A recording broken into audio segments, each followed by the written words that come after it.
Hey everybody, I wanted to make a video based off of a fellow YouTube vinyl community poster, Fit to be Tie-Dyed. He made a video of his 10 most influential albums to him, and so I wanted to make a video of my 10 most influential albums to me. So they're in no particular order because that would be impossible to do, and I only gave one rule to myself. I can only have no more. An artist can only have one entry in the top 10. So obviously, if I didn't do that, it would be just 10 Beatle albums, or it would be just 10 Bob Dylan albums. So, only one per artist. So, here we go. First album at the top of my stack here, and like I said, no particular order. It's Layla by Derek and the Dominoes, or Layla and Other Assorted Love Songs. It's the complete title. And it's a double record, and my dad had this in his record collection, and he gave it to me to listen to, and I just listened to it over and over and over again. I was completely obsessed with this album. I still am. And what's interesting is that I didn't know at first that this was Eric Clapton. My dad probably told me it was Eric Clapton, but it just didn't register to me for some reason. And so I just liked it based off of just the songs. I didn't have this whole idea that it was Eric Clapton and Duane Allman and all these just complete legends on this record. Obviously until later, and then it became even more fascinating to me. But when I first listened to it, I just loved the songs and I loved all the playing. And I play guitar myself, and this album just was such a big influence on my guitar playing. Just trying to learn all these lines and all the harmony parts that Eric Clapton and Duane Allman are playing together. So, just one of the best albums of all time. Derek and the Dominoes, Layla. Next up, this album by Harry Nilsson, called Aerial Pandemonium Ballet. This is kind of an odd choice. I'm sure some of you are scratching your head because it's not the most obvious of Nilsson's albums. In fact, it's a combination of two of his albums, his first two albums. And what he did was he took the two albums, picked some songs from them, redid some songs, re-overdubbed some stuff, remixed, and all kinds of all that, whatever. He made it sound better, in his opinion. And this just happened to be the very first album I ever had by Harry Nilsson, and a friend of mine gave it to me on CD, and I obviously have it on vinyl now, and I just fell in love with Harry Nilsson and his voice and his songwriting. He, in my opinion, is just the ultimate master of double tracking his own voice, harmonizing with himself. It's just fantastic stuff, and I really like the flow of this record. I put this on a whole lot. I listened to this, I don't know, at least once a month. And for a while there, maybe like 10 years ago, I would listen to this like once a week. It's just such a great record. And I think Harry Nilsson is totally underrated and kind of forgotten about. There's a great documentary on Harry Nilsson called Who is Harry Nilsson? Why is everybody talking about him? And it's on Netflix right now. I think it's still on there. And I highly recommend watching that if you haven't seen it. Just, yeah, this is just a fantastic record. So, Harry Nilsson, Aerial Pandemonium Ballet. And, wow, okay. This is probably an obvious choice, but I have Pet Sounds by the Beach Boys. And this is an interesting album for me because I was a huge Beatle fanatic growing up, still am. And in my younger days, I was kind of anti-Beach Boys for whatever reason. For some reason, I thought, like, you couldn't like the Beatles and like the Beach Boys. I know a lot of people, it was like Beatles versus Rolling Stones, but for me, it was Beatles versus the Beach Boys. I don't know why. It was just something I made up in my 8-year-old head or whatever. But I remember at our library, you could rent like CDs, and I remember seeing Pet Sounds. So I thought, oh, you know, I'm going to give it a chance. I remember I liked Wouldn't It Be Nice, and I liked Got My Nose. So I was like, I'm going to get this and listen to it. It blew my mind. Couldn't grasp at the time, in my 10-year-old head or 8-year-old whatever, I couldn't grasp how amazing it was and what was going on and why it was amazing, but I knew it was something really special. And to this day, I don't think any album affects me as deeply as Pet Sounds. It's been written about so much, and there's not really anything else I can add to the Pet Sounds legend, other than, for me personally, it just means so much. And yeah, I've never been without a copy of this album since the first time I got it from the library when I was 8 years old. So I love Pet Sounds, and I'm sure you do too. By the way, I love the stereo version of Pet Sounds. I know the mono is what Brian Wilson worked on and signed off on, and that's like the famous version. But I really like the stereo version. To me, at least, I can hear so many other parts going on that are just excellent. So, Pet Sounds by the Beach Boys. Okay, another kind of maybe oddball choice. Fleetwood Mac, Tusk. Now, this album to me is just 100% my parents' influence. When I was a little kid, we would take car trips, or when we'd fall asleep, my parents would put on a cassette tape or a CD or whatever at the time was the format, or vinyl, and they played Tusk a whole lot, and I don't really know why. It's kind of a weird album to play to little kids, I think, but I just remember enjoying it a whole lot, and there's so many songs on here that I really, really love. And I really like that it's such a weird record. I love that it's the one after Rumors, and I love Rumors, by the way. But Rumors was their just mega blockbuster, one of the best-selling albums of all time, and it is great, and I do like it a whole lot. But I like that after that, they made this experimental double album full of just weird songs, and Lindsey Buckingham shines on this for me. This has some of my favorite Lindsey songs. Save Me a Place is probably my favorite Lindsey Buckingham song. I also love all the Stevie Nicks songs on here. This is like her most like mystical kind of, but still rock, because she had Fleetwood Mac with her. And I love Christine McVie's songs on here too. So I just love the album Tusk, and it's a great one. Okay, this is another album that I remember being a little kid and seeing it, and this is Simon & Garfunkel's Bridge Over Troubled Water album.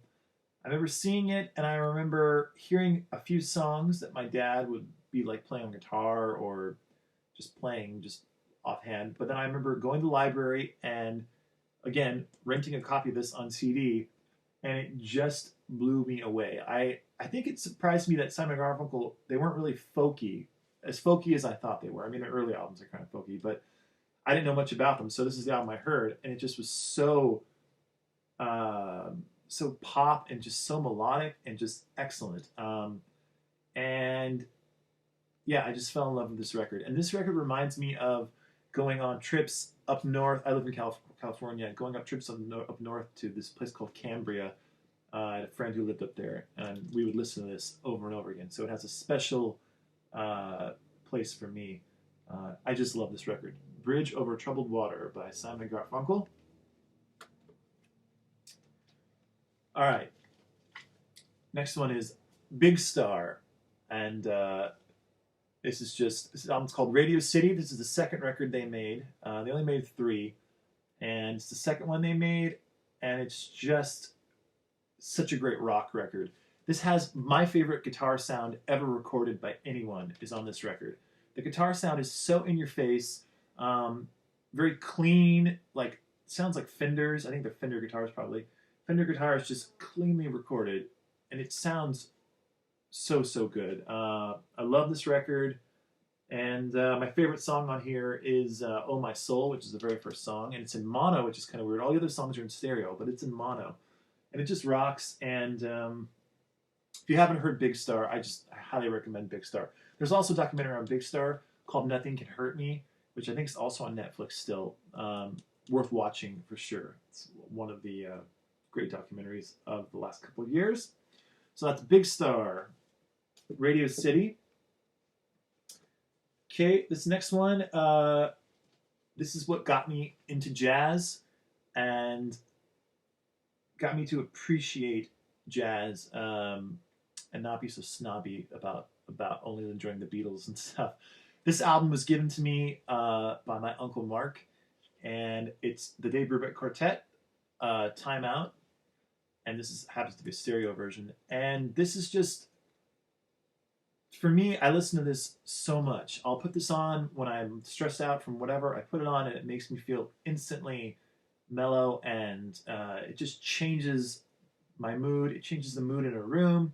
I put on at parties a lot, and I have friends over or for any occasion. It's just such a soothing record, but it's also such an intense record. If you actually sit down and listen to it, it's a really, really um, fun experience to listen to this record. But it's also just good background music too. It just sets a perfect mood. Um, this is what got me into Dave Brubeck.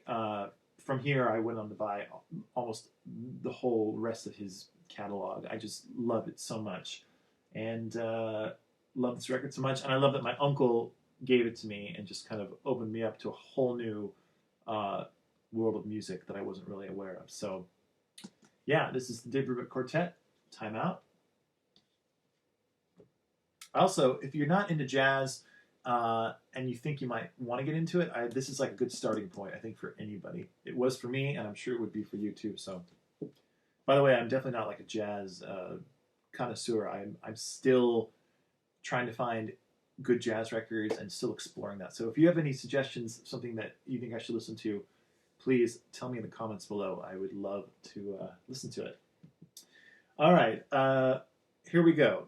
I'm not really cheating because it's technically Paul McCartney and it's not the Beatles. So Paul McCartney's Ram album, although it's officially Paul and Linda McCartney's Ram, this record just showed me how quirky rock and roll can be and how kind of in your face and just rock and roll someone could be. Because to me, this is Paul McCartney's big like FU album to his critics, to the other Beatles at the time. This is my favorite McCartney for sure, my favorite time period. I love the songs on here. I love the intensity on here. I love his guitar playing. I love his bass playing.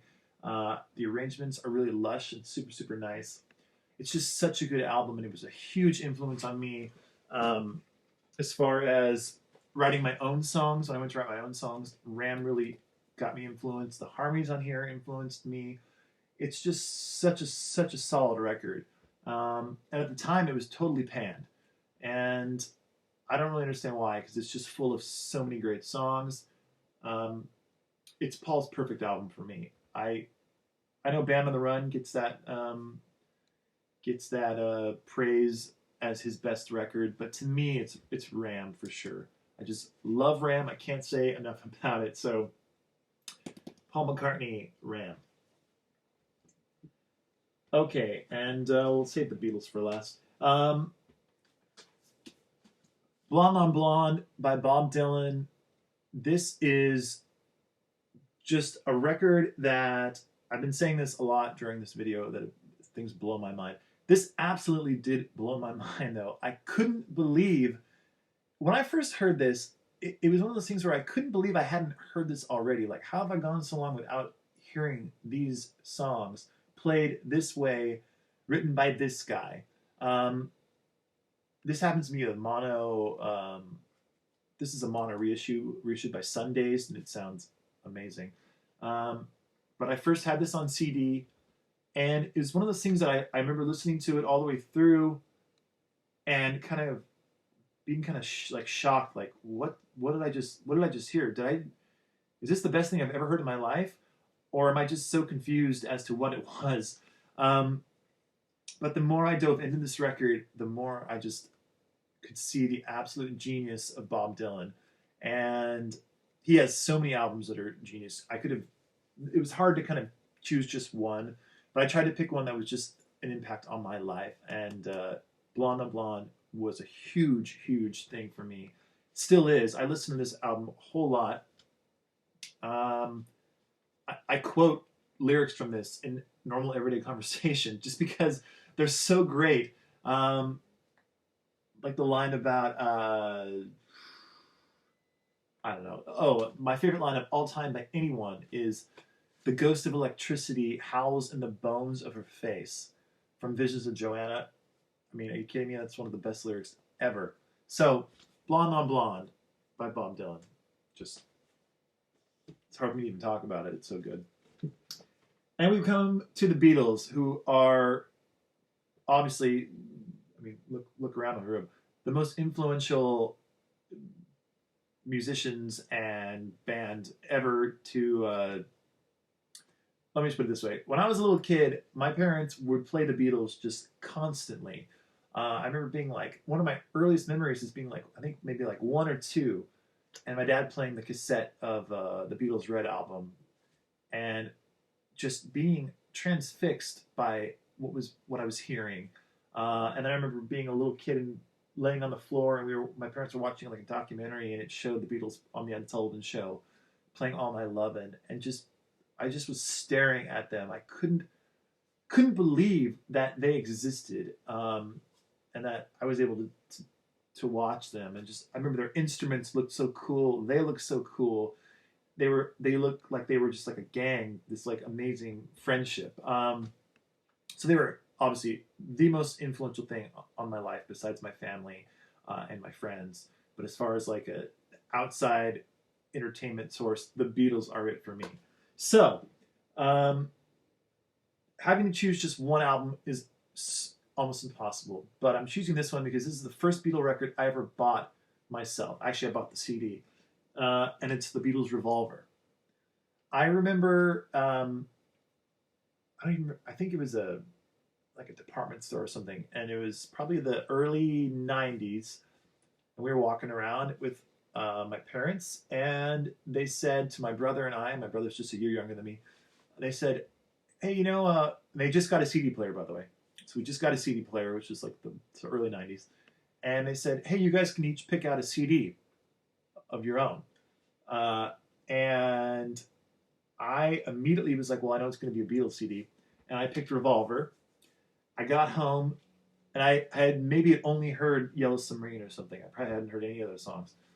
I put it on, and it was a life-changing experience that forever set.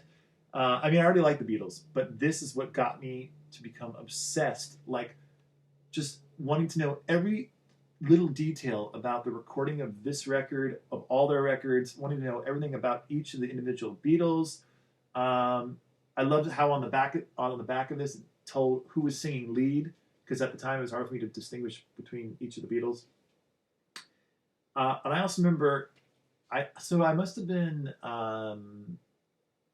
maybe like 11 or 12, and I was obsessed with baseball. I loved baseball. I played baseball, and I remember I had a baseball game the next day, and I was listening to the CD of Revolver all day, and I had to go to the baseball game, and it was the first time ever that I didn't want to go play baseball. I wanted to do something else. I wanted to just keep listening to this, and my parents said, like, come on, we gotta go. And I was like, oh, hold on. And I remember specifically Here, There, and Everywhere was the song that just got me. I listened to it over and over and over and over again, and it still has the same feeling. It gets that feeling comes over me. It's just a perfect song, and it was just such a moment in my life. I just remember that moment of I didn't want to play baseball anymore. I wanted to just sit and listen to Revolver, and it changed my life. I mean, I went from I didn't want to be a baseball player anymore. I wanted to be a musician. I wanted to write songs, and I wanted to record. And I'm really blessed. I got lucky, and that's what I ended up getting to do. That's what I do now, and it's because of this record, Revolver by the Beatles. So it doesn't get any more influential than this. So that's my list of my top 10 influential albums for me. And I would love to see what some of you would think are your most influential records. I would love to know. And I'd love to know what you think about my list. Maybe there's something on here that you just don't understand why I would possibly enjoy that record. But I think pretty much all these albums are considered classic albums. There's not really, I didn't throw anything, there's no Peter, Paul, Mary or anything like that. So, or the Carpenters. I love all that stuff, but I didn't put it in my list because obviously they're not hugely influential. So that's my list. And I, again, want to thank Fit to be Tie-Dyed for inspiring me to do this video because I think it's a really cool idea. And that's it for now. So, as usual, the Beatles come out on top.